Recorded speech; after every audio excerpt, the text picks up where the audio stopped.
We want to welcome you to our city of Fort Morgan in the wonderful state of Colorado. We are here to do a tour of the Fort Morgan Cemetery and visit some of the notable and some of the far less notable people that now live within these boundaries. This video is produced and directed by Abe Devin. My name is David Wood. I'm a lifelong resident of Fort Morgan, a graduate of the San Francisco College of Mortuary Science. Spent many years working with the funeral home, then joined the world of law enforcement.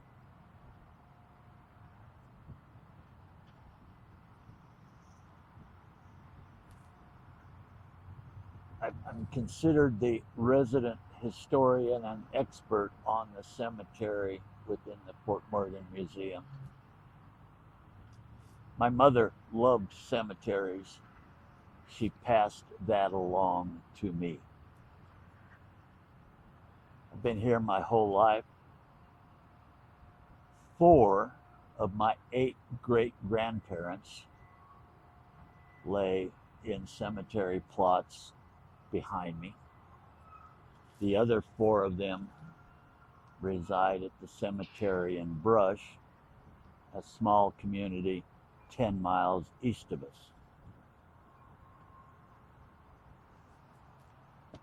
Thought I'd give you a small history of the area. My back is south. I am facing the north. Within a half a mile north of me is the South Platte River. Along the South Platte River, hunters, trappers traveled into the mountains. In 1859, the Colorado Gold Strike occurred, and a trail rapidly developed along the South Platte River, called, of course, the South Platte River Trail. It followed the South Platte River. It came out of the river bottom proper about a half a mile west of us. This due to the fact that there's a restriction in the banks of the river, and it required the wagons to come up onto the flats here. With the gold strike, the Civil War, the soldiers of the United States Army were called back to the east. Colorado volunteers were established to help protect the settlers from the Native American Indian tribes that were a little less than happy with the conduct of the settlers that were invading their country. They first established a fort in Orchard. Orchard is a very small town 20 miles west of us along the river. Orchard is the site at which they filmed the miniseries Centennial.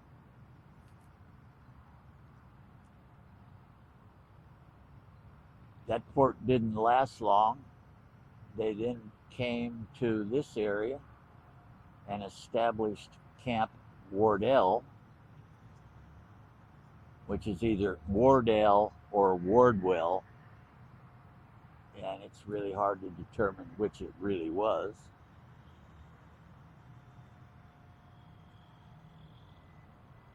They started building some sod and adobe buildings for housing at Camp Wardell. In 1864, the United States Army returned to the area, bringing with them troops that were, quote, called galvanized Yankees. These were Confederate soldiers paroled from prisoner of war camps who agreed to come west to fight and deal with the American Indian problem. They were promised they would never have to fight against their former comrades. They came in, took over Camp Wardell. The Colorado Volunteers basically disappeared and went back to their former mining jobs.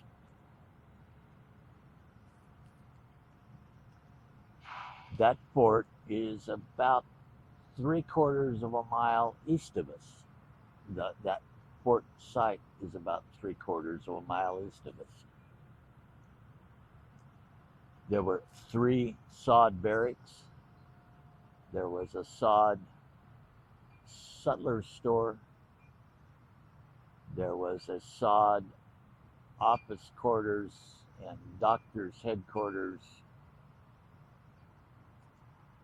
and various other buildings, including a stable and corrals. The Army brought in and erected 3 wooden warehouses and a wooden framed commanding officer's home.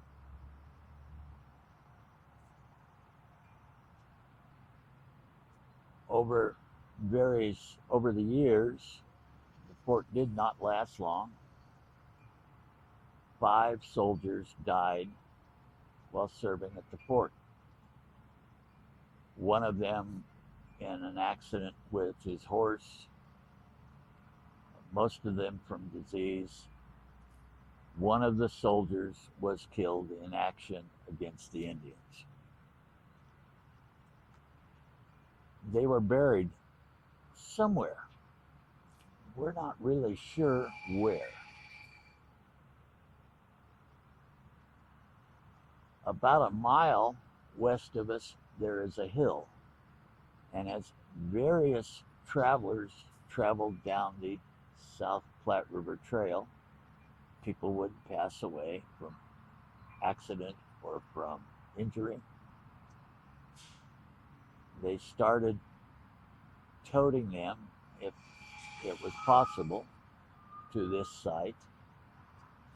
And a cemetery was established on this high hill about 1/4 of a mile east of the fort.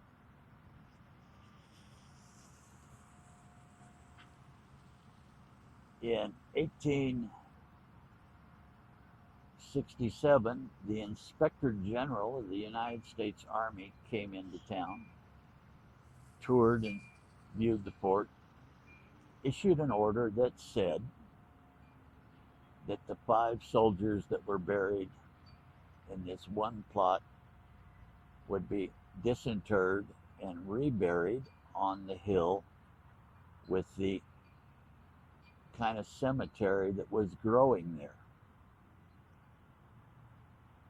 This was done. He also ordered that a fence be erected and that a guard would be posted on that cemetery.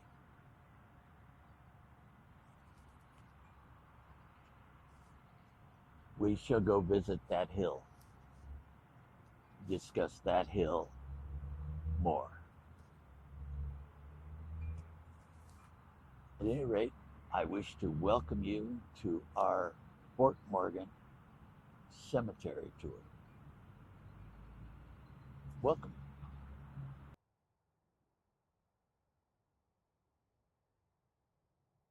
We are here at the United Presbyterian Church in Fort Morgan, affectionately known as the Church on the Hill. Over the many years that the fort operated as both the Colorado Volunteer Fort and as the United States Army Fort, settlers would die on the road, and if they could, people knew that the cemetery was here, and they brought in their dead and buried them on this hilltop.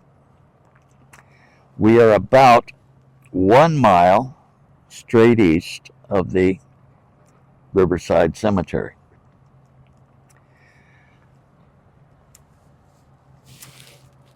When the town was established, there was already this cemetery here, so this became the community cemetery. At some point, a fellow homesteaded this property. He intended to farm it, so he asked the city to stop bringing people out and burying them on their property. That caused the drafting, the design, and the emplacement of the Riverside Cemetery. Many people were disinterred and moved to the new cemetery. Many people were not. Underneath the parking lot, there are an unknown amount of graves currently there, mostly of settlers that were passing by and just ended up buried on the hill. I have heard a story from a member that during the construction of the church, a grave was found underneath the building site. They simply ignored it, covered it back up, and poured their concrete.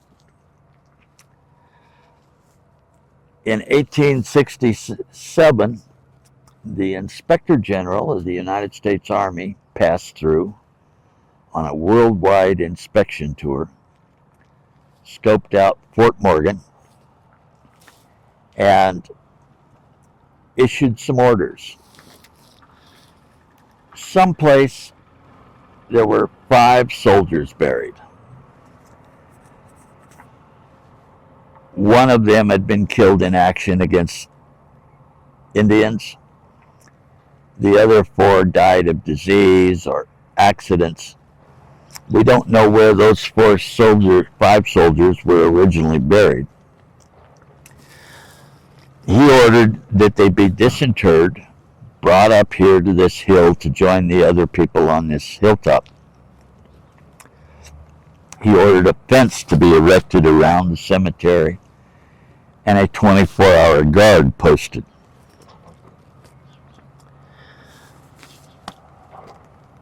In years past, the city was working on Nancy Street, which is the street to our east. As they were lowering the street level, they came across the remnants of a picket fence that had been buried over the years.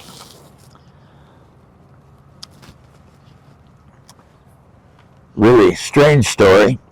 One of the many houses that is on Nancy Street over there, or maybe one of the houses to our rear, they were installing it. A fellow was digging a trench for water line, sewer line, up, dropping out of his bucket a partial skeleton. This in the days before cell phones. He stopped what he was doing, probably took a couple of deep breaths, went and found a phone. In due course, probably very quickly, arrives the chief of police, the county sheriff, and they get a hold of Pat Jolliffe, who was our county coroner. Mr. Jolliffe knew that this was the original site of the original Fort Morgan Cemetery. He checked out the skeleton, which was clothed in fringed buckskin, and assumed that it was simply an original one of these burials. Mr. Jolliffe, being Mr. Jolliffe, told them to go ahead, finish the trench, lay their pipe. He stood there. They got ready. He pushed the skeleton back in the hole and covered it over. So, in one of these yards, there is a skeleton down laying with whatever pipe it is, to be rediscovered someday in the future, which was probably going to start the whole argument and the whole scene all over again. I have written a long letter about it to our current coroner so that there's information on file that it was found once before and left there.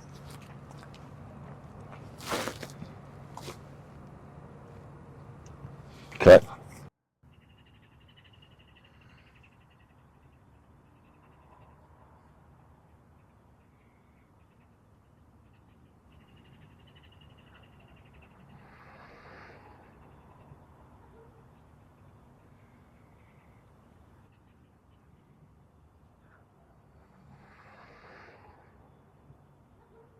In 1868, when the United States Army left the fort, coming down from Greeley was a young man with his herd of sheep, and he started grazing his sheep in this area. He went back to Greeley during the winter. In 1869, he came back to Fort Morgan with a wagon with some building materials, and he started construction of a dugout home. His name was Lafayette More. Mr. Moore became the very first settler that stayed here in Fort Morgan. He lived in that small little house, started writing letters back to a young lady he knew back east. Her name was Effie, and in time she came on a train west. He got in a wagon, headed up to Cheyenne. They got married, and he moved her down into his little dugout, and there they lived. She eventually had a child. She went to Greeley to have it born. There weren't any ladies around to help her give birth locally, so their child was born in Greeley rather than here. Mr. Moore, his first name was Lafayette, and his wife eventually received awards from the city as being the original settlers, the most long-term settlers in the area. Mr. Moore died. Eventually, of course, Effie passed away. This is their family tombstone. As you'll notice, it says Moore. Then there are two footstones with their first names, Lafayette and Effie.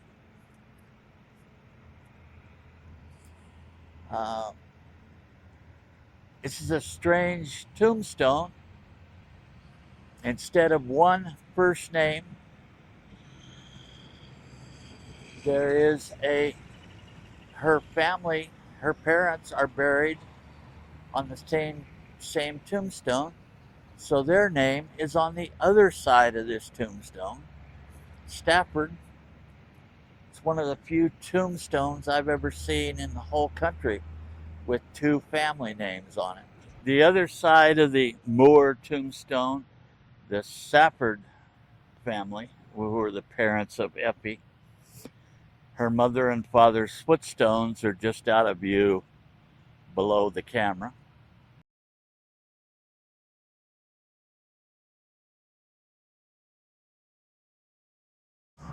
For many years, I would have brought you to this stone, to the grave of Ethel Rouse, who died in September 1884, and told you that this was the earliest death here in the cemetery. Found out she's not. We found an older grave. Ethel, who died at the age of 9 days, is buried here with her brother Albion, who died in 1897, was 17 years old. She would have originally been buried at the old Fort Cemetery a mile that way.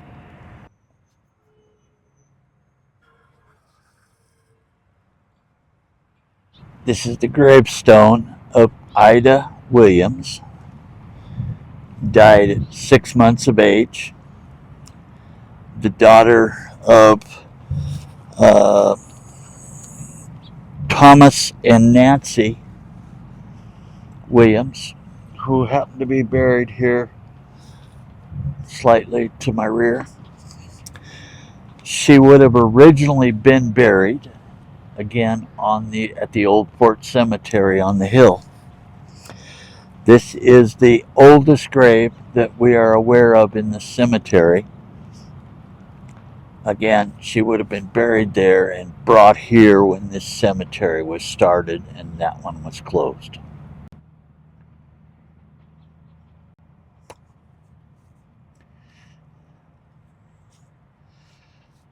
Member of the Greeley colony, Abner Baker, was a man who had been a veteran of the Civil War.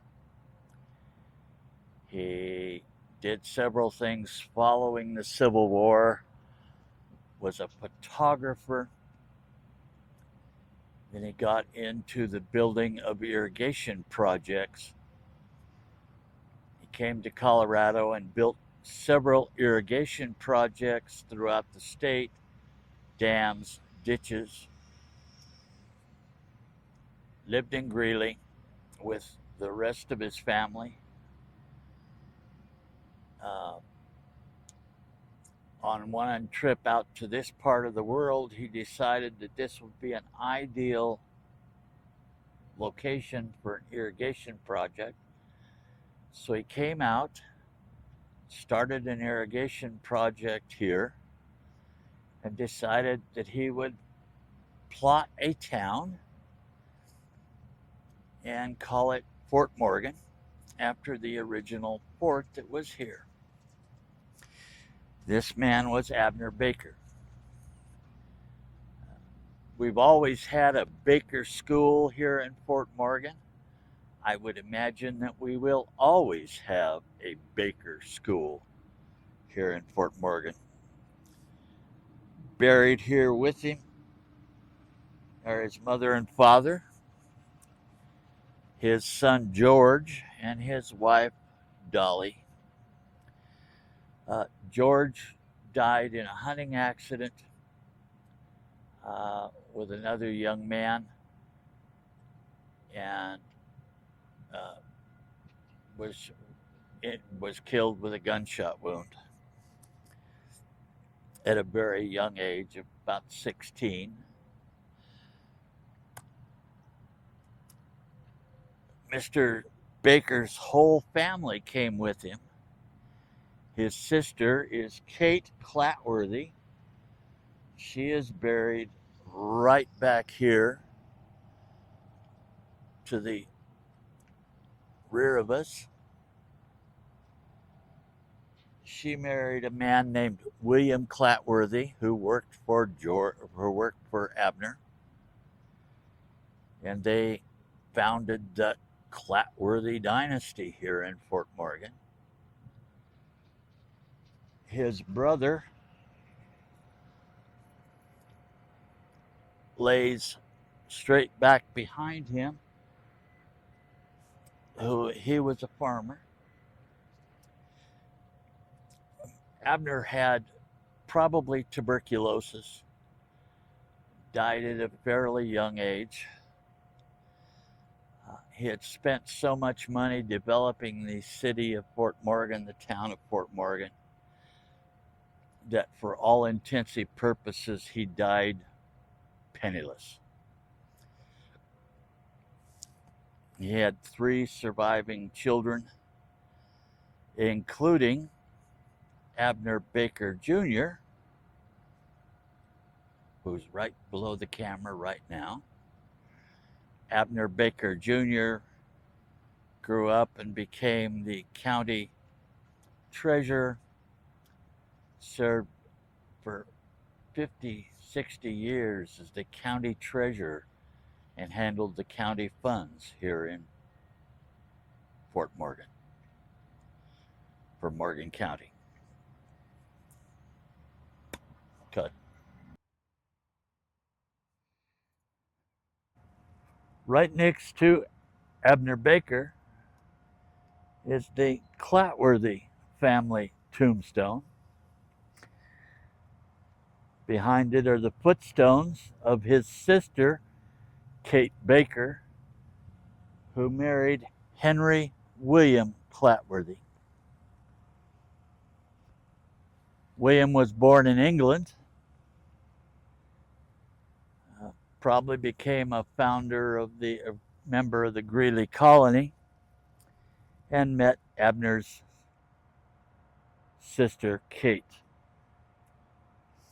They founded the Clatworthy dynasty, the Clatworthy hardware stores and various things.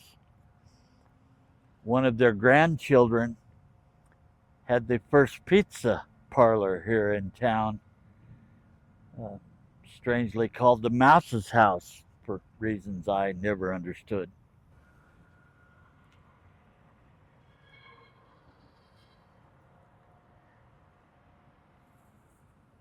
Kate was very involved in the establishment of this cemetery when the gentleman forbid them from burying any more people at the old cemetery. She, together with a group of women, designed this cemetery. You can look at a plot map. It is a flower petal. We are standing here in one of the petals of that flower. Originally, the office for the cemetery sat at the center section of this flower petal. When they built this cemetery, the river was perhaps closer to us than it is now, but trees were planted. Kate supervised and hired teenage boys to carry buckets of water from the river up the hill and here to the cemetery where they watered the trees. William had worked with her brother Abner, worked with him for a brief time as Abner had a general store, decided to go into business for himself. And the story is that he thought about everything, decided women's fashions went out of fashion, that food would spoil, that as long as he could keep the nails and the wire and the rope dry and out of the weather, the nails and rope and nuts and bolts would last forever. So Mr. Clatworthy started the Clatworthy hardware store, which existed forever in the community.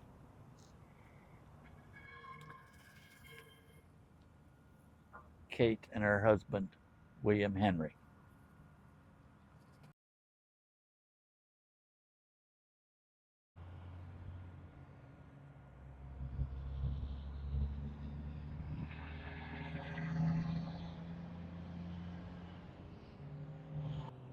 This is the grave of Abe Devin and his wife Lizzie, he was originally buried in the old cemetery. Then when it was closed, dug up and moved here. We can assume probably that this marker was at the original cemetery as well and was hauled down here. Abe Devin was the homesteader of the ground on which we stand. He had everything from Railroad, Riverview, to West Street,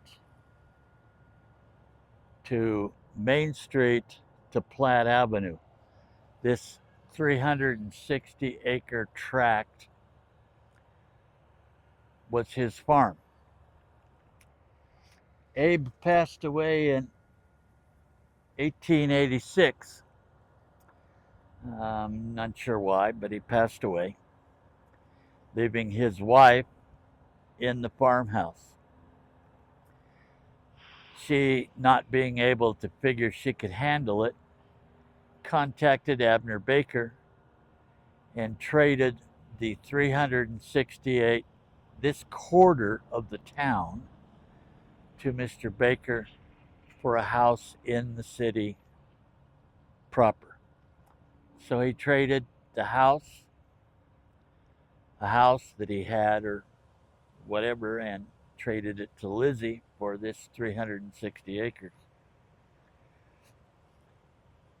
Then when Kate needed a cemetery place, here was something that the Fort Morgan Town Company already owned, and this is where they located the Fort Morgan Riverside Cemetery.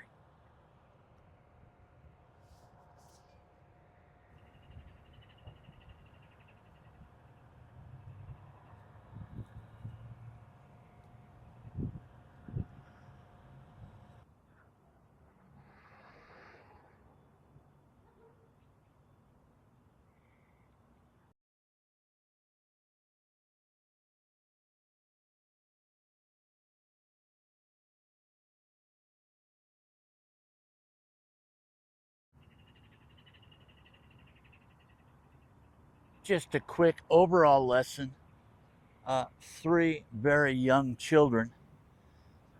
When you see a tombstone with a small sheep on top of it, a lamb, you can always assume it's a young girl. The sheep, the little lamb, signifying innocence. These 2 graves are 2 small children. Mr. Abner Baker went out in search of a doctor, found a young doctor just graduating from university,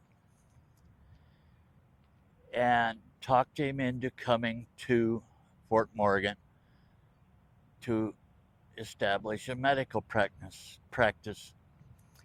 His name was Hubert Work. Hubert was married to a young lady named Laura Pinbuckle. They had children here. 2 of them passed away at a very young age, not an uncommon thing in those days.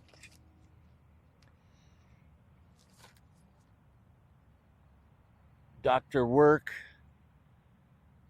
perhaps because of the fact that the place had bad memories, left Fort Morgan, went to Pueblo, Colorado, and established a hospital named Woodcroft. Woodcroft eventually evolved into the Colorado State Hospital here in Colorado. Dr. Work eventually became head of the National Republican Party. He attempted to run in Colorado as a state senator and lost the election. but was appointed as the, excuse the notes, he was appointed as the Postmaster General of the state of the United States by President Harding. Served as the Postmaster General 1922 to 1923. Was then appointed as Secretary of the Interior by President Harding, and then reappointed by President Coolidge.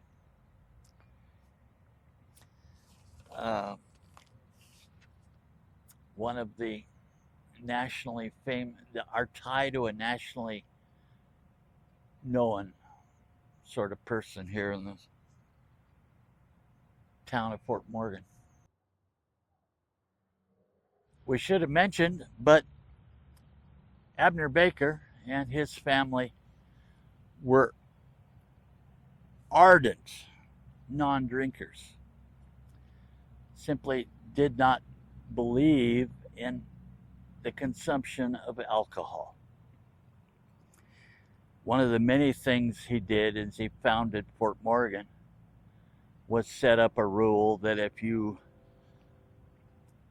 bought a piece of property, established a store, and then sold booze out of that store, your store and property would be forfeited back to the town.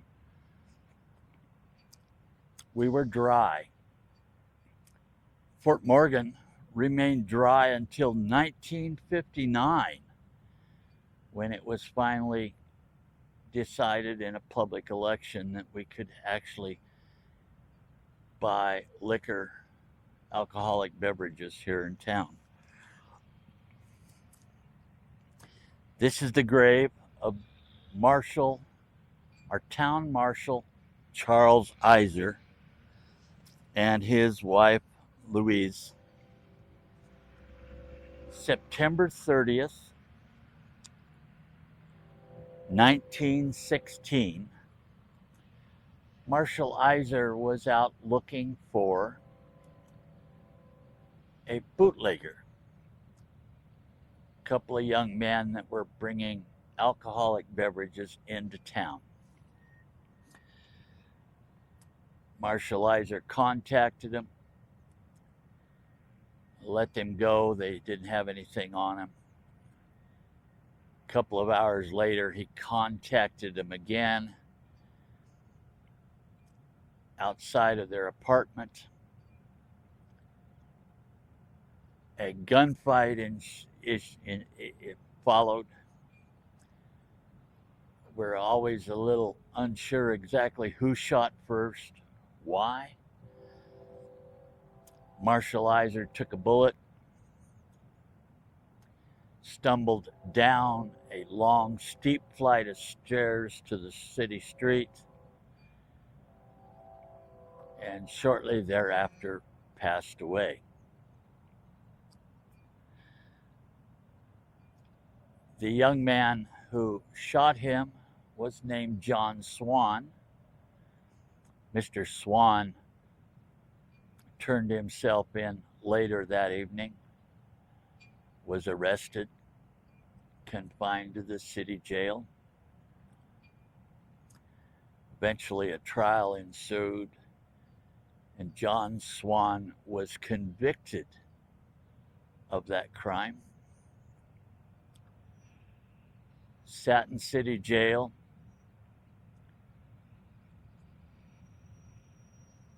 About a year, excuse me for the notes,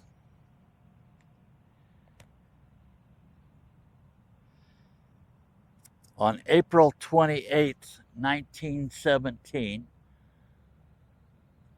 John Swan escaped from the jail through a hole that was made in the roof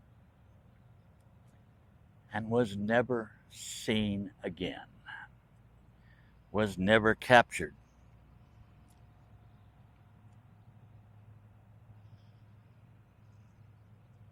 The rest of the story is that John Swan went east,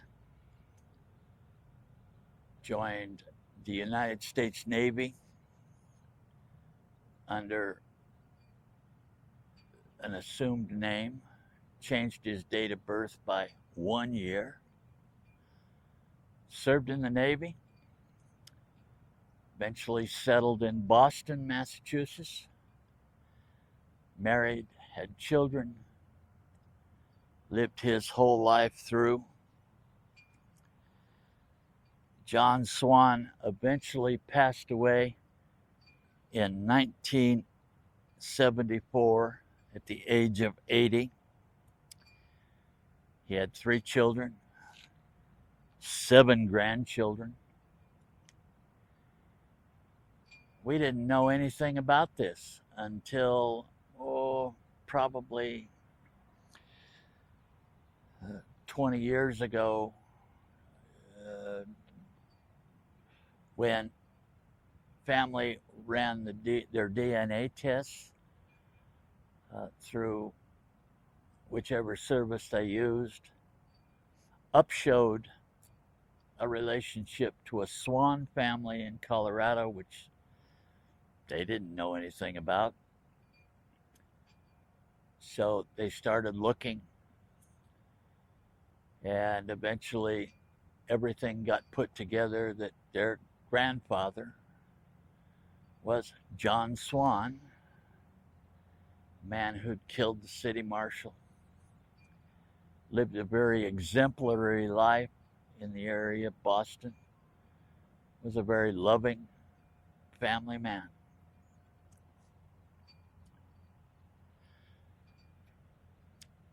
During this gun battle, one of the residents upstairs above this, where this Mr. Swan had his apartment, his room, a lady came to the door and was listening through the door when the gunfight started. A bullet went through the door, struck her in the head, and she fell dead as well.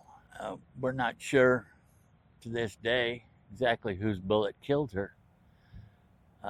We're pretty sure it was probably Mr. Swan's.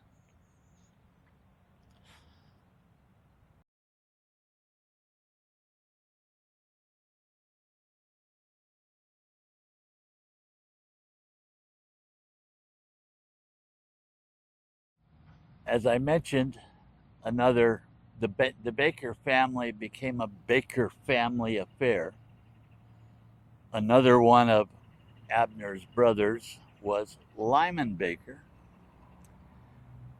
In Greeley, he had worked at a print shop, helped produce the Greeley newspaper, came out to Fort Morgan with his brother, very quickly established a newspaper here in the city, became the Fort Morgan Times. The Fort Morgan Times was continuously published until just a couple of months ago, when it was changed over to a weekly newspaper called the Morgan County Times.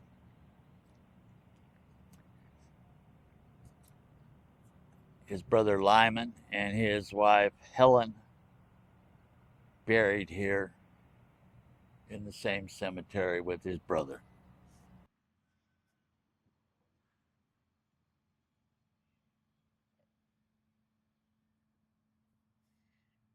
We're standing here at the preeminent tombstone in the Fort Morgan Cemetery, the one that is the largest, most obvious tombstone that is in the cemetery. You'll recall that we visited the You will recall that we stopped and talked about a young man named LaFayette More, our original Port Morgan settler. Into town came a young man. Into town came a young man named Moncellus More and his family, this to visit his brother LaFayette. Moncellus was a businessman back in Pennsylvania and came out to visit his brother LaFayette, stayed at Lafayette's dugout, came in and out of town, liked the looks of the town, was around for some period of time, and then had to return to Pennsylvania to settle his business affairs there. He returned to Fort Morgan and established the first Morgan County Bank here in the county.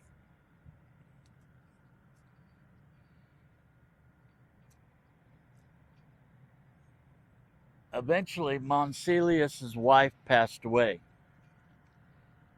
Her body was taken back to Pennsylvania. She did not like this cemetery, which did not have trees or nice green grass. She wished to return home. So they returned her body back to Pennsylvania.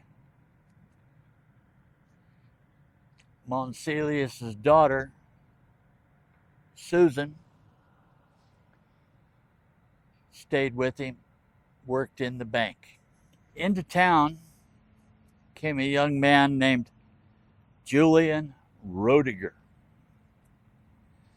He'd stopped by the bank to probably cash a check.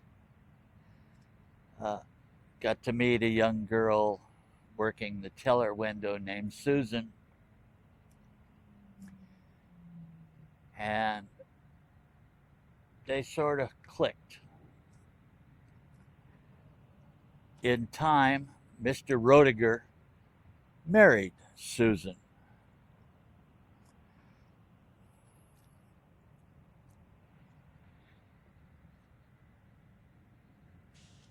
We're going to backtrack a bit.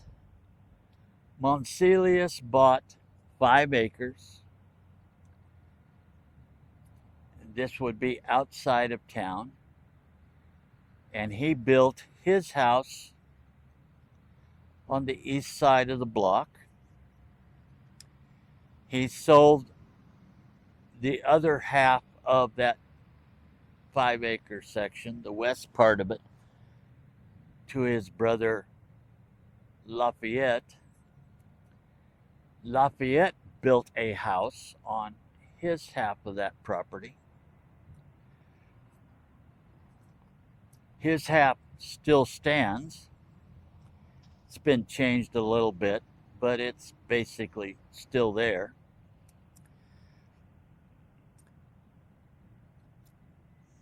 Julian Roediger and Susan were married. Moncellus was elected and served as mayor of the town.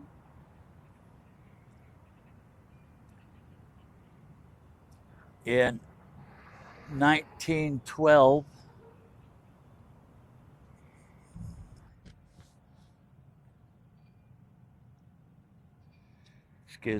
in 1912, the night patrolman of the city smelled smoke, tracked it down to the Moore home, and found that home on fire. He did get into the house and was able to drag Moncellus' body outside of the house before it became totally engulfed. However, Moncellus passed away and died of smoke inhalation and probably some burns. It appears that Moncellus liked to have a drink or two at night, even though it was a dry city. He had preferred to smoke his cigars in bed. That was the probable cause of the fire, although nobody's for sure. With the death of Moncellus, Herman Roediger now became the owner of the Morgan County Bank. Pays to marry the boss's daughter.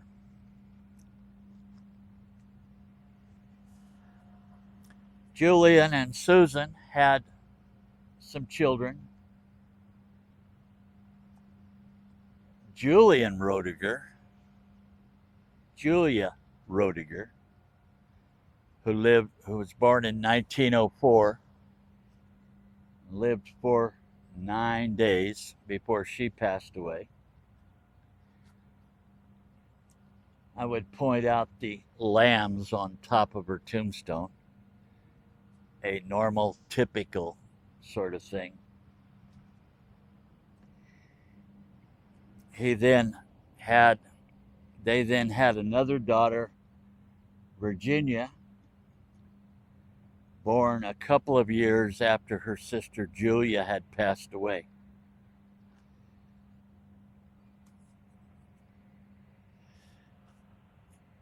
Julian cleaned up the mess of his father's old house, which was wood framed, and built a new house, a large brick. Well, for Fort Morgan, it's our mansion. The house is designed and built with concrete floors, concrete walls. Every door is a fire door. Julian evidently was afraid his house would catch fire.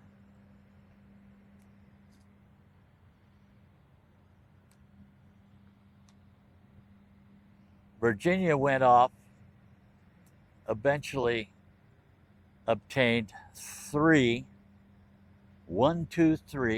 separate doctorate degrees.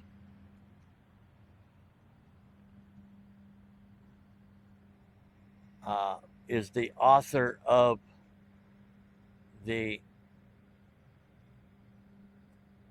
basic work on Southwest Indian art, native art. It's the definitive work. It's one of her areas of expertise.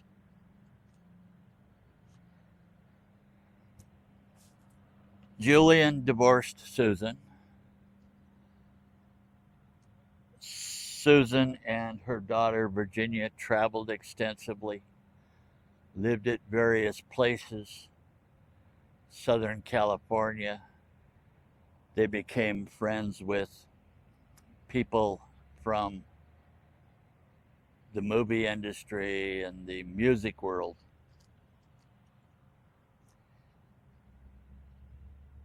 She eventually married Carl Johnson. With the death of her father in 1951, Virginia became the owner of what was then the First National Bank, and all of his various property and assets. She and her husband lived in the mansion.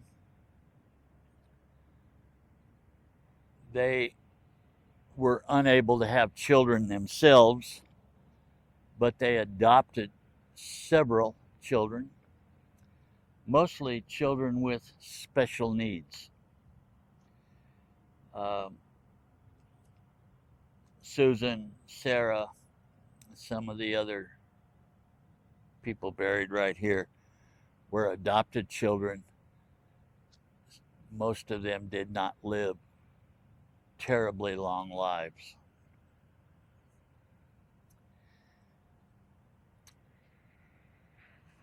Julian has a reputation within town of being a really rotten human being.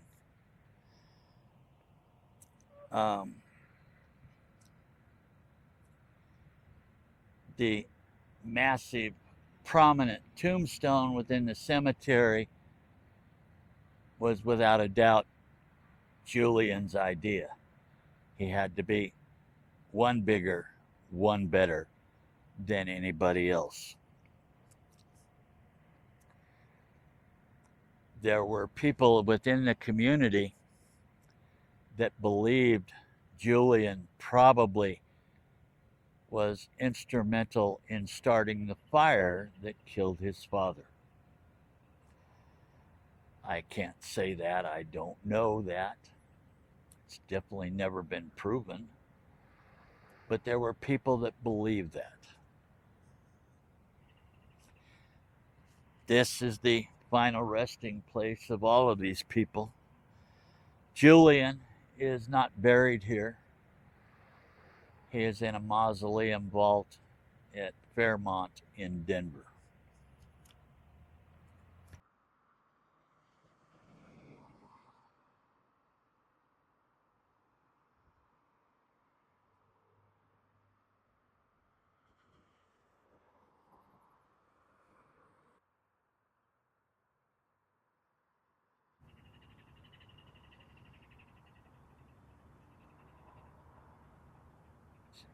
We come to visit the grave, the tombstone commemorating the life of General James E. Jewell, commander of the Grand Army of the Republic. Grand Army of the Republic was an organization like the VFW or the American Legion for the soldiers that had fought on the Union side of the Civil War. I've only ever found one gravesite here in the Fort Morgan Cemetery of a Confederate soldier. The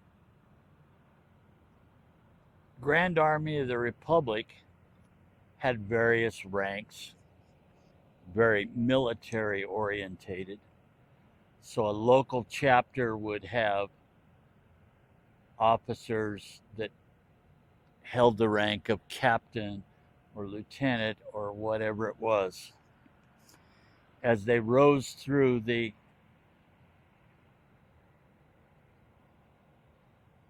levels of the GAR, their rank continued to rise.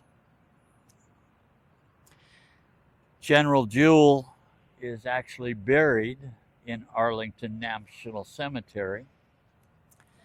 He does not rest here. He was buried in Arlington.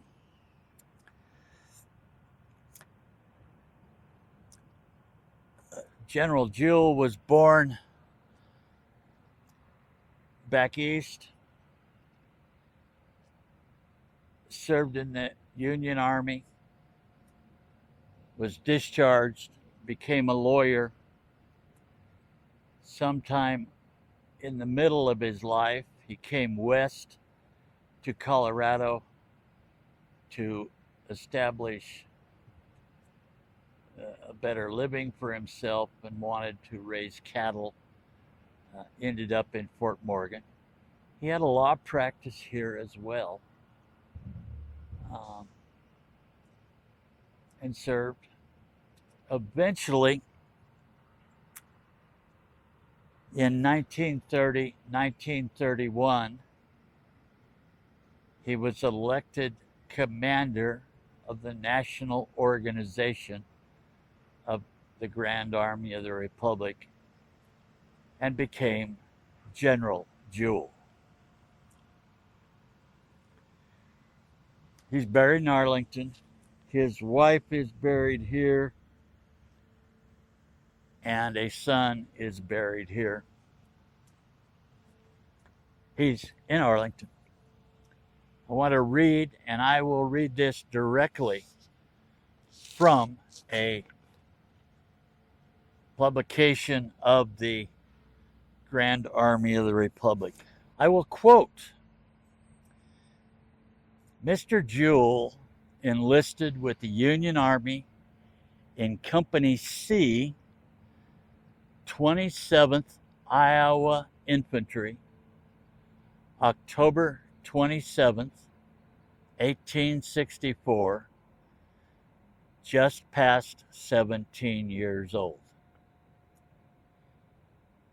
He served as color guard all of the time he was in the Army and was honorably discharged November 17th, 1864. It puts him in the United States Army for 20 days from the time he enlisted to the time he was discharged. He served in the color guard. He marched around for 20 days carrying a flag. Eventually rose to the rank of general. I think it's just something to make you smile.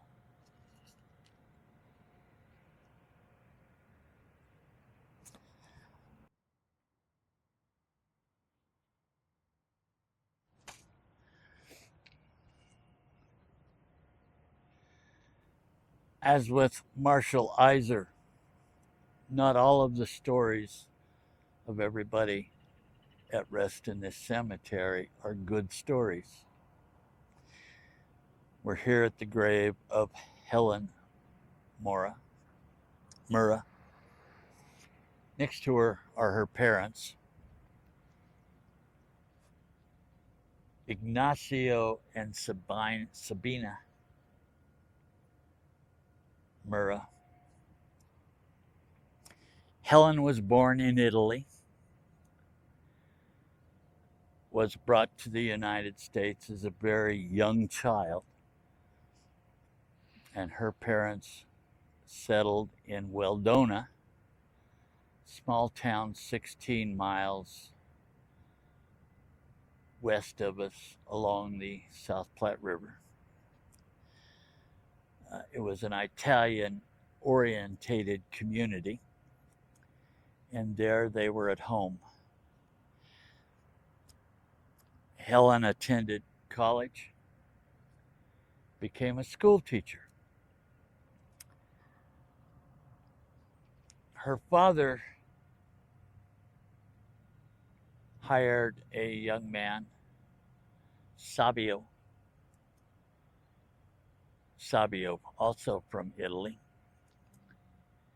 And Stabio very much fell deeply in love with Helen, who was evidently a very attractive young woman.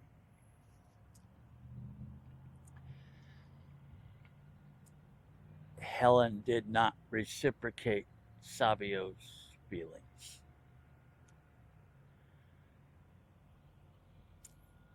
She was teaching in a one-room schoolhouse, the North Star School, this some 6 miles outside of Weldona. She went to school one morning, found Stabio outside the door, and sent one of the boys on his horse down to Weldona, 6 miles away, to get her mother to come up to the school. Stabio and her talked, perhaps. Um, he entered the school. The students are gathered throughout the classroom. Stabio pulls out a gun and shoots Helen in the head, then puts the gun against his own head and commits suicide. Students barreled through the windows, fled the school as fast as possible, of course. He was buried here in the cemetery as well. They put him as far away from her as they could when they buried him. He's way off that a ways, as far as they could get him. Sad story.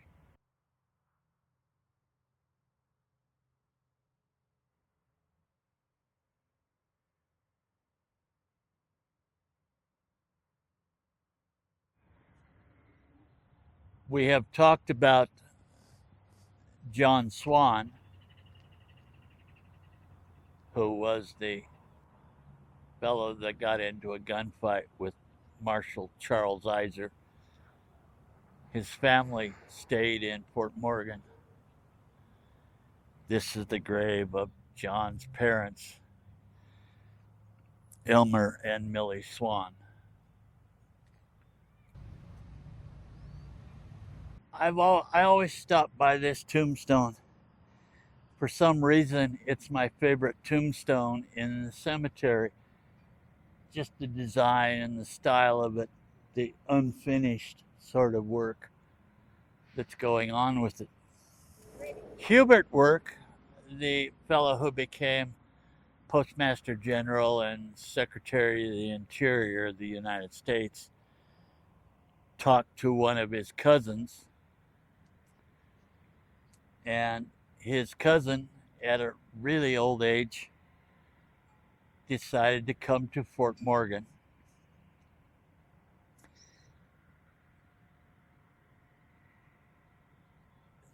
He was a Presbyterian.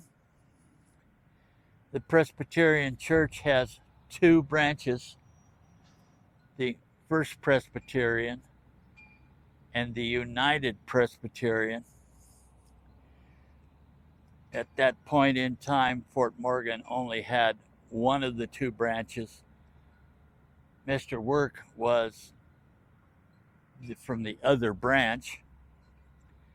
So when he came to Fort Morgan, he simply built his own church.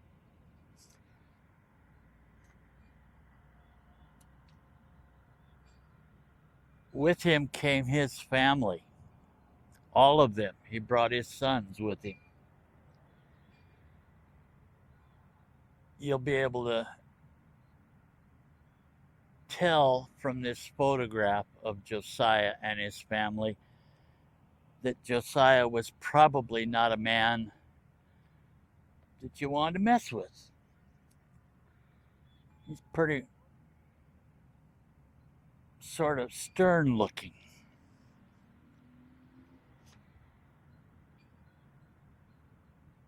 Eventually, he passed away in 1909.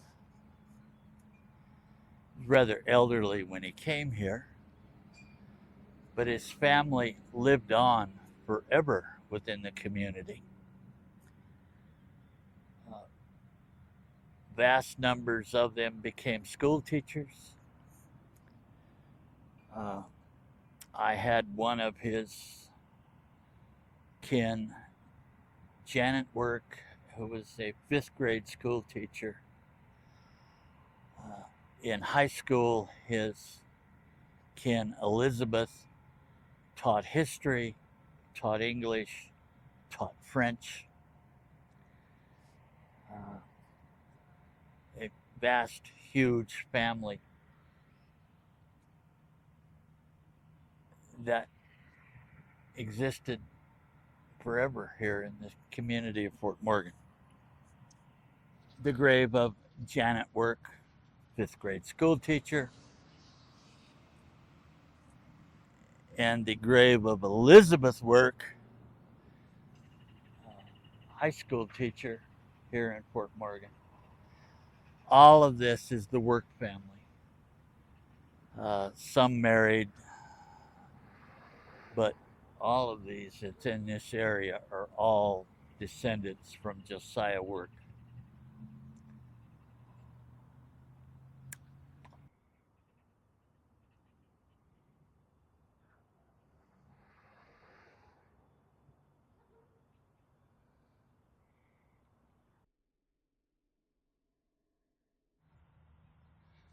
Well, give me a minute, we'll find it.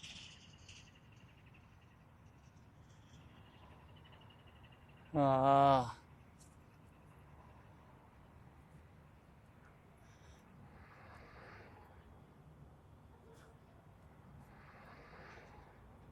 if you drive by the city of Fort Morgan on the interstate, you might notice the signs on the interstate that talk about boyhood home of Glenn Miller. Glenn Miller, big band leader era of the 1930s into the Second World War. Glenn Miller was born in Iowa, I believe. Came here as a young teenager with his parents.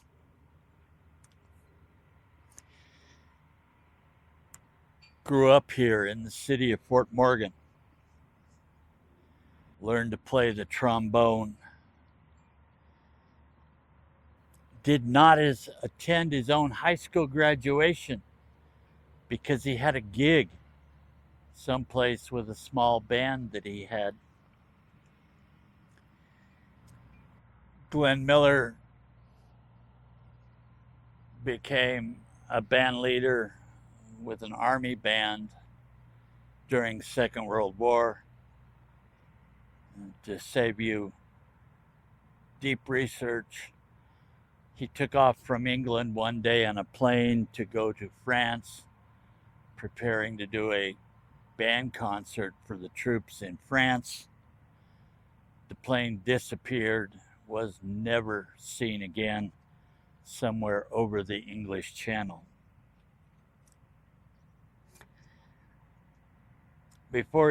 After his father's death in 1936, Mr. Miller bought his mother a house, and she then moved into the house and lived there until her death in 1963. That house sits in the block where the Safeway store now sits.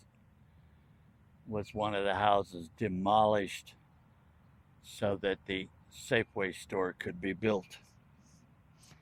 There's stories about him sitting on the roof of the schools playing his trombone.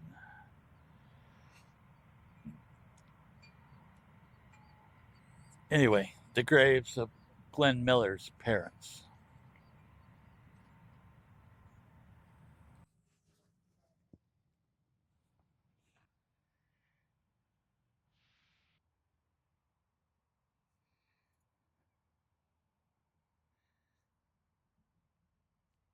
This corner of the cemetery behind me was basically the original Potter's Field. That area where if you were without funds, the city would bury you in, quote, Potter's Field. We're standing here at the grave of Maggiorino Stabio, an Italian farmhand who killed the school teacher named Helen Mura and then committed suicide. This is his grave. As far as they could get him from where Helen was laid to rest.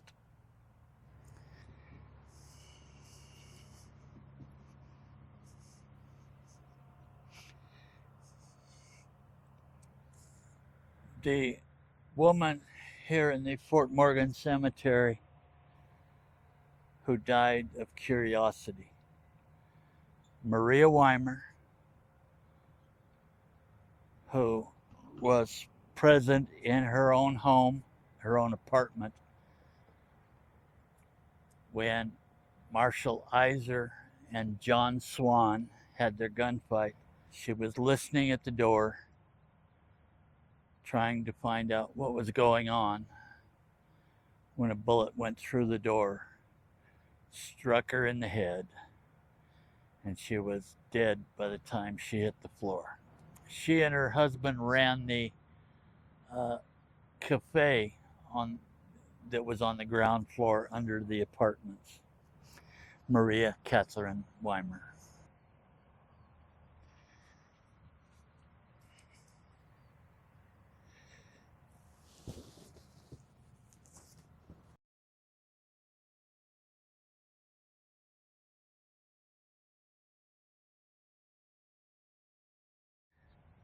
To quote one of our country's leading science fiction writers,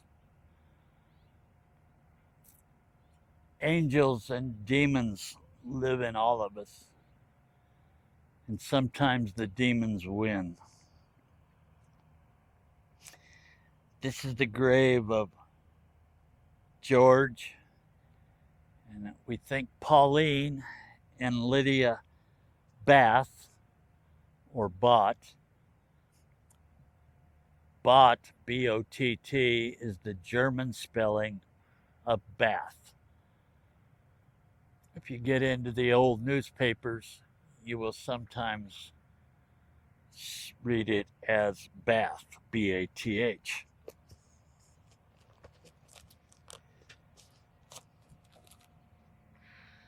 June of 1924, the Bass family was working as a farm laborer, farmhand, had a large family. 2 daughters, Lydia, who is 16, a girl named Mary, and sons, George, Charles, Henry, Jacob, William, Edward, and Daniel, all living in a small farmhouse.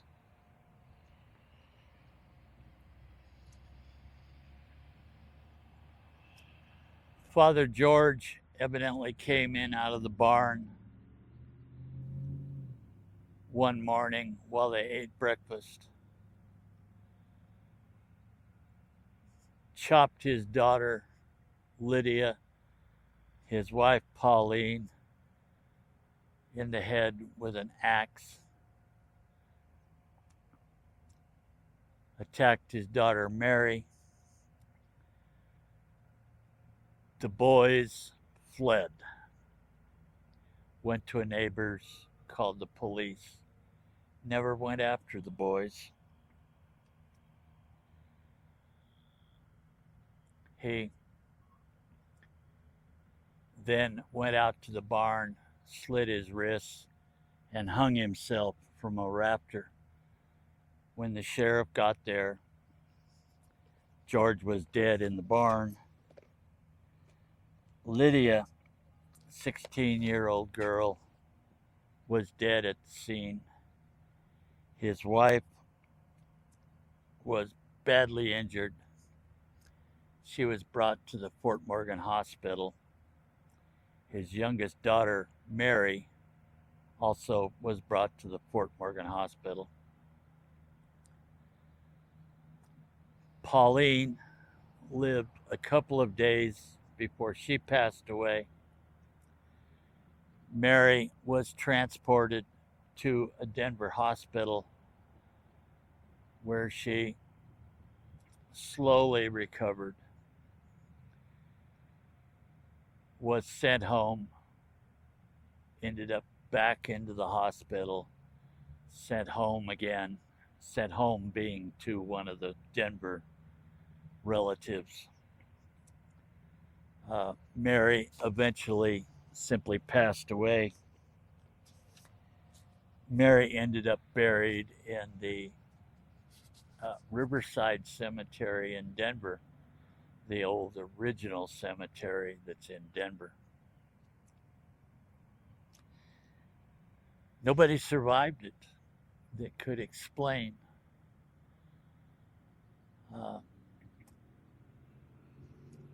I had this sneaking suspicion in my life that something was going on. Pauline would have been 45 years old. Their youngest son, Daniel, was 2. It's not impossible for a 43-year-old woman to give birth. But it seemed to me maybe a little unlikely. So I started in my brain assuming that there was something going on between daughter Lydia. Some years ago, a granddaughter showed up from Texas who was related through one of the boys. She was tracking down this story and family. Her story was that it was very much sexually orientated. The best belief is that Lydia had announced that she was pregnant, maybe for the second time, and was going to give birth to another child in the future, which sent father over the edge. And at that point, he simply started doing away with all of his female kin.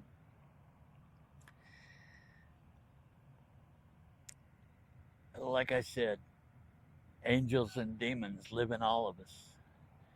And sometimes the demons win. Good.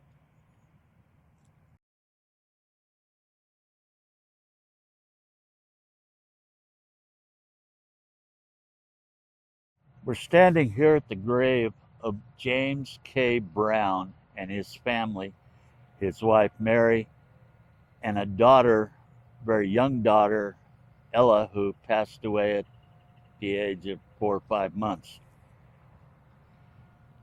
James Brown was perhaps the second person to arrive in this area. He didn't stay. James Brown was born in California at a gold mining camp. His father died when he was very young, and his mother and the rest of his siblings left the gold mining camp. At the young age of 12, he was part of a horse herding team that brought horses from the California area to Colorado. He was probably a Mary being a young man who worked for a camp, did the dishes, gathered buffalo chips for the campfire, just did all the little odd jobs that nobody else wanted to do. Once he got to Colorado, he hired on to a buffalo hunting troop.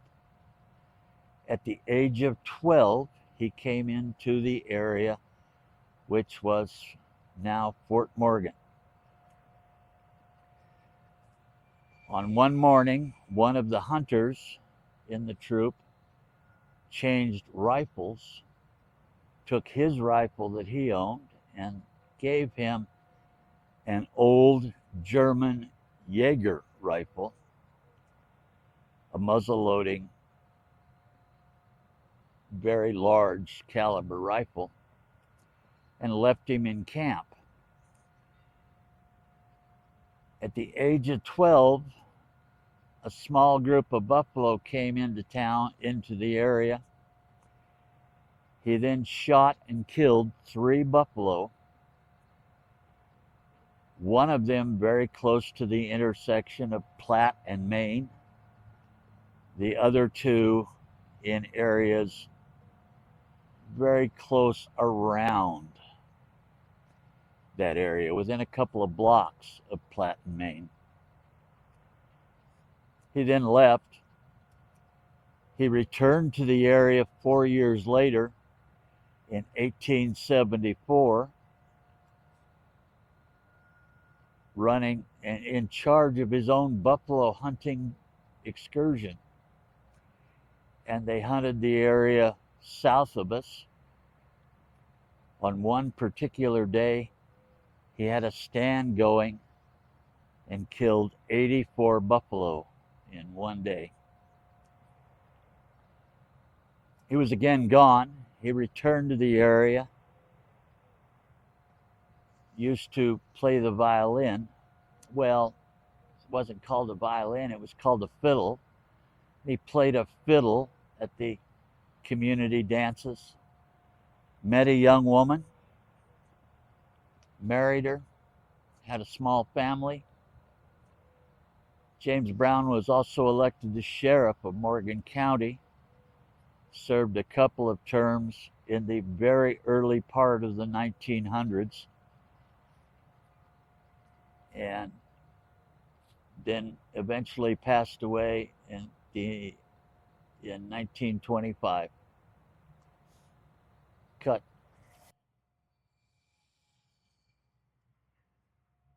People around the world know the name Fort Morgan, Colorado. I think you can go to any country, anywhere in the world, and if you could ask the entire population, you would find somebody that knew the name of Fort Morgan, Colorado. And they know that name because of the man whose ashes rest here in this grave. Philip K. Dick. Mr. Dick's parents grew up in the area, met, fell in love, married. Mr. Dick graduated from college. Mr. Dick's father graduated from college, became a member of the U.S. Government Department of Agriculture. He was stationed in Chicago when his wife gave birth to twins. One of them was Jane, the other one was Philip. These children were born failure to thrive in our day and age.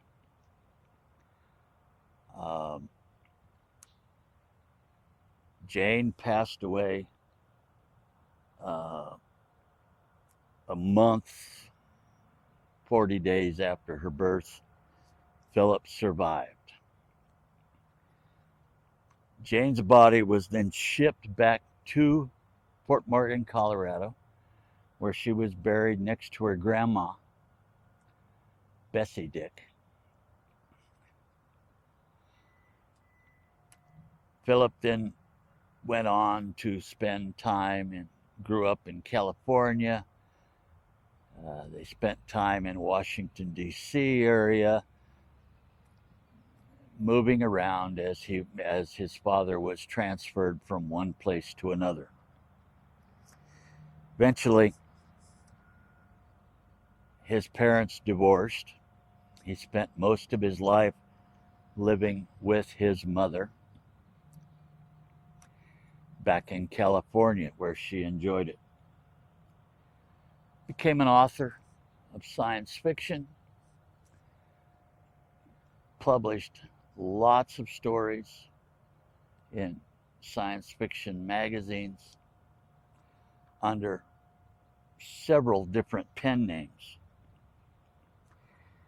Was never a great success as an author. He always ended up having to do other things in order to put bread on the table. At some point, Hollywood found one of his stories, converted it to a movie script, The story they found was a small story he'd written entitled Do Androids Dream of Electric Sheep? That was far too big a name to put on a marquee, of course. So the name was changed to Blade Runner.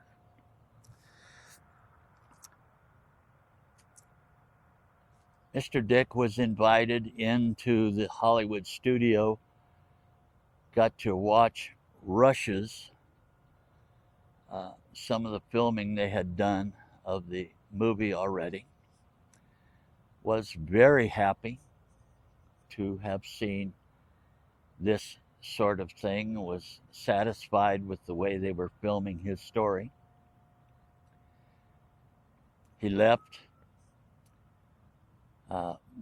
That night or the next, Mr. Dick suffered a stroke, was hospitalized, did not recover, and eventually passed away within a fairly short period of time.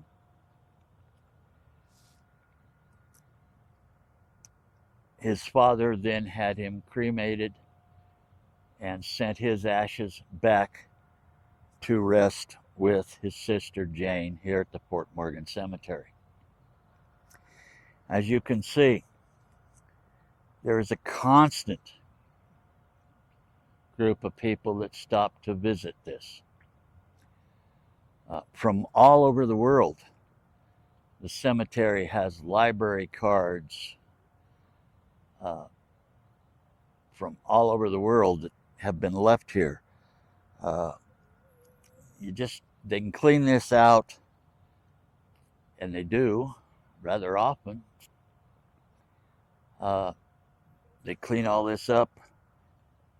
2 days later, there will be other stuff here upon this tombstone.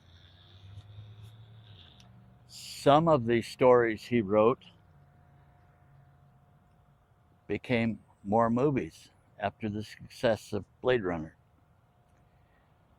His story, We Can Remember It For You Wholesale, became the movie Total Recall.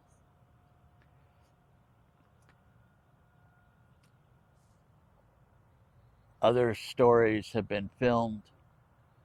A Minority Report, A Scanner Darkly, Screamers have all been made into various movies. Mr. Dick's estate, and he never lived very well. He was always, if you will, on the lower end of an income scale, became highly successful, and his estate became highly valuable.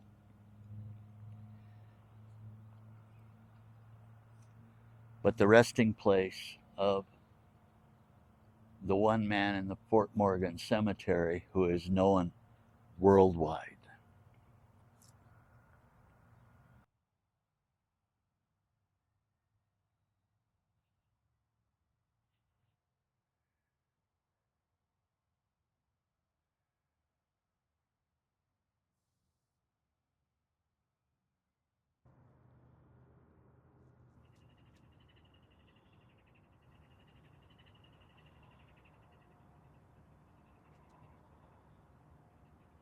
We've come to the grave of Ivo Dyer and her sister Buna. These young ladies were born in Kansas. At a very early age, their father moved the family to Ray, Colorado. Ray, if you check your atlas, is a very small town that sits way to the east of us along the Kansas border. Ivo went off to college with a desire to become a nurse. She became a nurse. Eventually, she and her sister moved to Fort Morgan. Ivo then started the first hospital here in Fort Morgan. It was in a house along Sherman Street. That house still stands. It's been changed a little bit, so the picture you see of the house is not exactly how it looked when she was running a hospital out of it. She eventually wore out. She left the area and worked for a long time at reservations for Native American Indians. Various doctors tracked her down and talked her into coming back to Fort Morgan, which she did. Along with her, she brought her son that she had either given birth to or adopted. Nobody really knows. She never married. She came into town. The Great Western Sugar Company had built, when they were doing the factory, they had built a dormitory for the workers. They no longer used the dormitory for its intended purposes. Ivo Dyer contacted the Great Western Sugar Company. They agreed to rent her that building. She rented it and converted it into Fort Morgan's second hospital.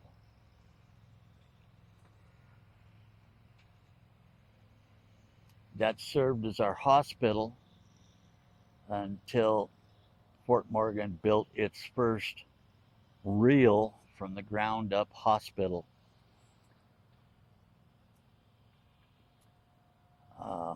And then that was closed down as the hospital of the time.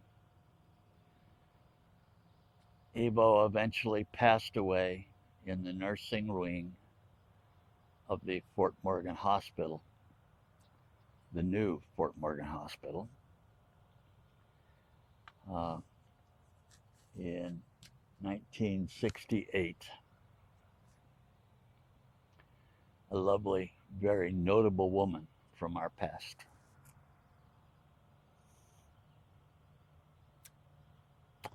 Good.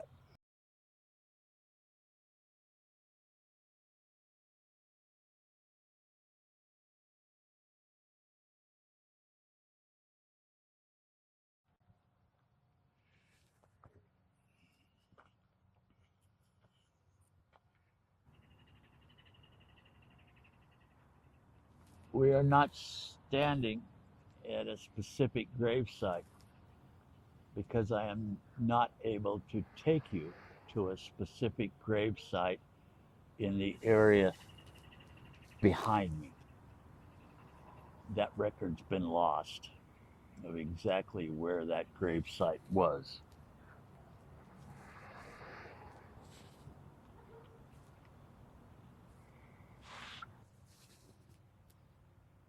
December 3rd, 1988, a farmer and his son, a rancher and his son, operating a ranch way south and west of Fort Morgan, were out in their pastures, saw a plume of smoke.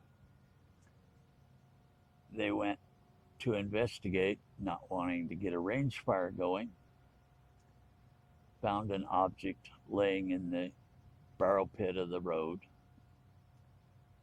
burning. They got out. The son grabbed a shovel, tossed a couple of shovelfuls of dirt on this burning object at about the same time that the father realized what was laying there. He stopped his son. His son was sent to the house to call the sheriff. What was laying there burning was the headless, handless body of a woman who'd been doused in diesel fuel and lit a fire. As you can imagine, various law enforcement agencies, including me, responded. Eventually, an autopsy was held on what was left of the body.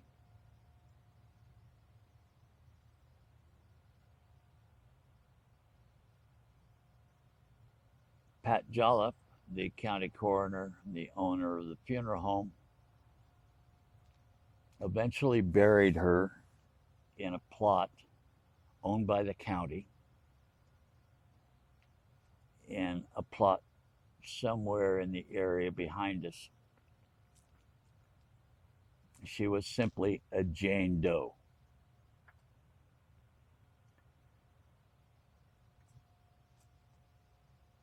One of the cemetery employees went home with his plasma cutter and a sheet of metal and made a wonderful and very beautiful tombstone in the shape of a cross with Jane Doe and the date, and erected that piece of metal as a tombstone over her body. Over a period of time, they started getting a glimmer of who she was. She laid here in her grave, unidentified as a Jane Doe, while various agencies, including Denver Metropolitan Police agencies, worked. Eventually, a concept came about as to who she was. From her family, a hairbrush was obtained with hair samples, and she was identified as Karen Pineda Nelson.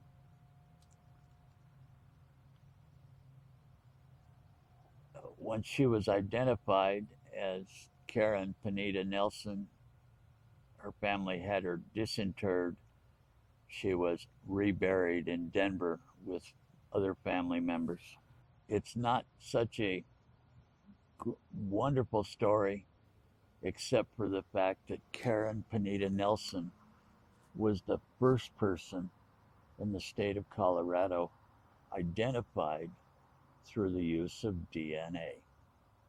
As such, she became rather a historical figure. One of the early people in the United States identified through the use of DNA. And now we'll head off to do the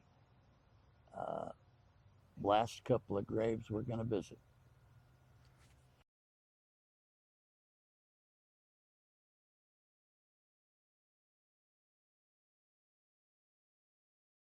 There are various tombstones throughout this cemetery, as there are many others that are constructed like this. We just happened to find out this one wasn't attached to the base.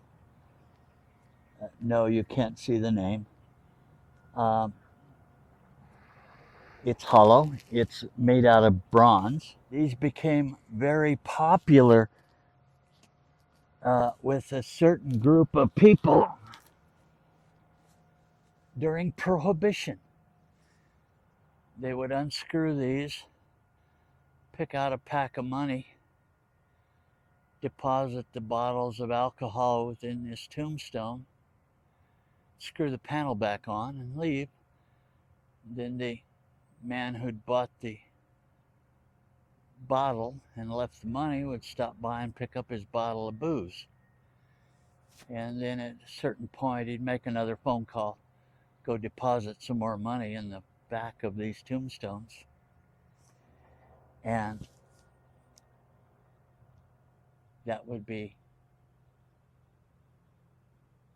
a way to transport alcohol during Prohibition from the bootlegger to the final recipient. We're sorry, no, you can't see the name on it. We bring you to the grave of William Rickel and his wife Gertrude. William was a member He was a corporal in Company C of the 1st Colorado Cavalry. It was the volunteer cavalry set up. William was also a Pony Express rider. He evidently never rode the main trails of the Pony Express, but he might do a run from, say, Cheyenne to Denver on a side leg of the Pony Express. William was, while with the Colorado Cavalry, participated in the battle at Glorieta Pass in New Mexico when the Confederates intended to invade Colorado. Based upon his company designation, William probably was part of the group that was sent to surround and flank the Confederate forces, and then stumbled upon Apache Canyon, where the Confederates had their supply wagons. They then captured them, took what they wanted, and set the Confederate supplies on fire. When their supply wagons went up in smoke, the battle was over because the Confederates no longer had any ammunition or food, clothing. William also, as part of the Colorado Volunteer Cavalry, participated in Sand Creek and was wounded at Sand Creek. Eventually, he settled here as a farmer. One of his sons served as mayor of Fort Morgan. He had a lovely wife who survived him. Now we're going to let you see a picture of his wife riding a horse in a parade here in Fort Morgan in her 80s. William Rickle, one of the notable people of our history. Now we're on our way to one more grave.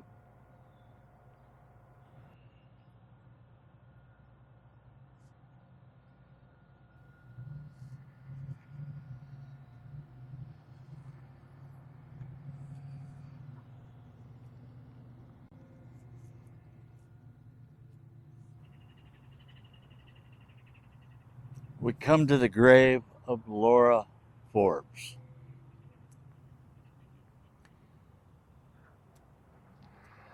Laura was married twice. Her maiden name was Ingalls, as in Charlie Ingalls, as in Little House on the Prairie Ingalls. This is the sister of Charles Ingalls, father of Laura Ingalls Wilder. She married twice. Second husband passed away. She moved in with her son into a home between Roggan and Kingsburg, which is 40 or 50 miles west of us. She eventually passed away in 1918.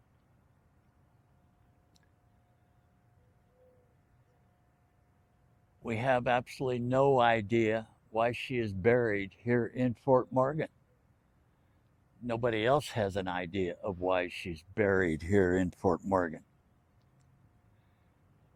For the record, her name was Laura, which is the mother's name, which was her mother's name as well, Ladocia Ingalls was her maiden name.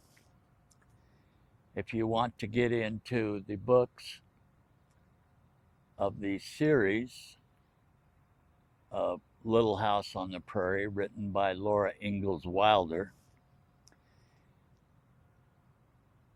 in the follow-up books you will find this woman mentioned several times. This is Aunt Dosha.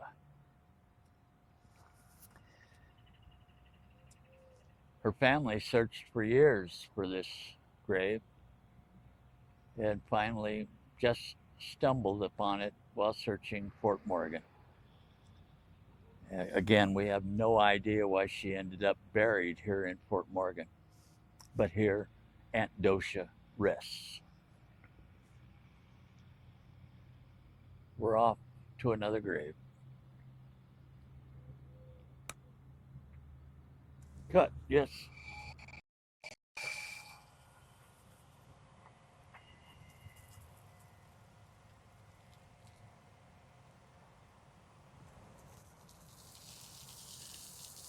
Oh shit. Ah.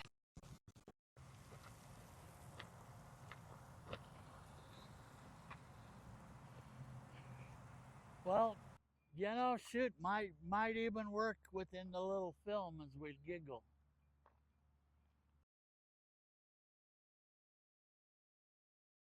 Fort Morgan, as does almost every cemetery anywhere, has a veterans section.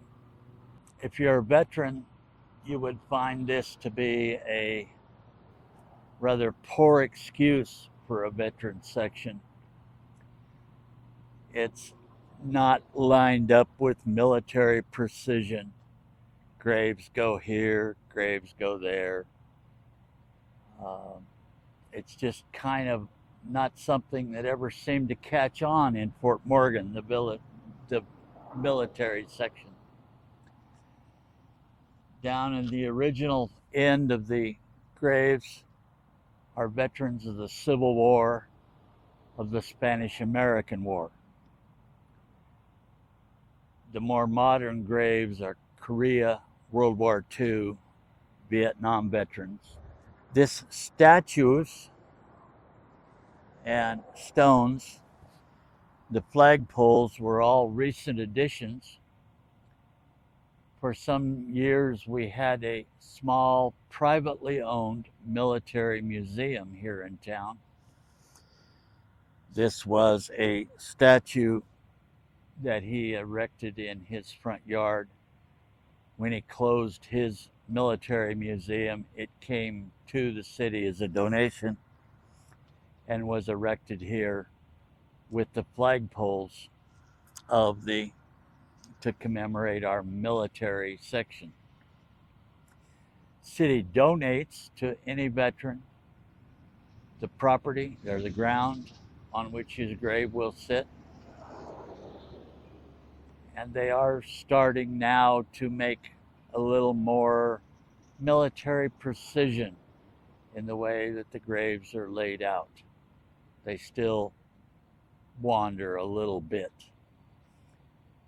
but nobody wants to go back and start over and dig up veterans of the Civil War and rebury them in a far more military fashion.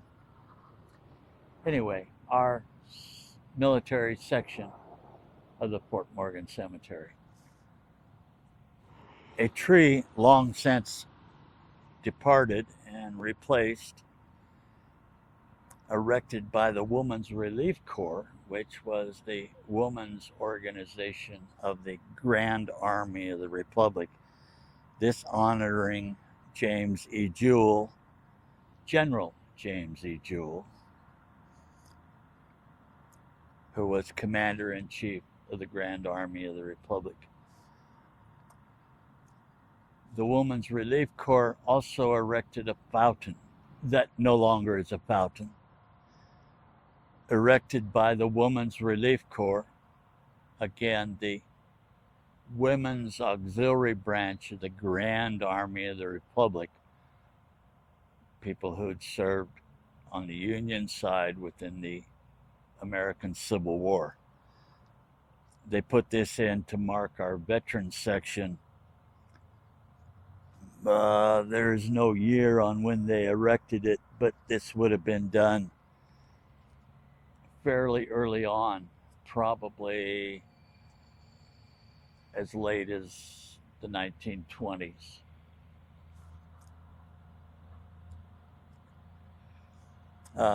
It stopped working as a fountain and just now gathers bark and rocks, but still here to honor veterans of the Civil War.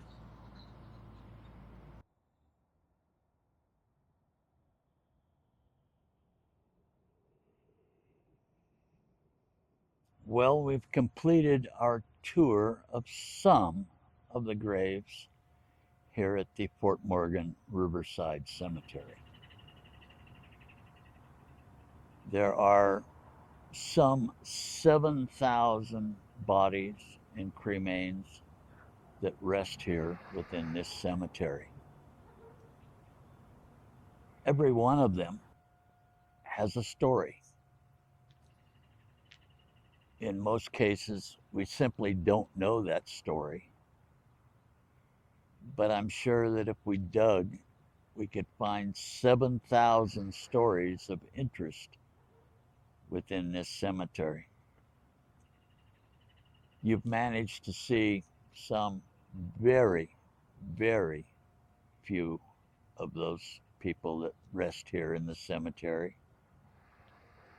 and hear some of their stories. I thank you for coming and joining us on this tour of the Fort Morgan Riverside Cemetery.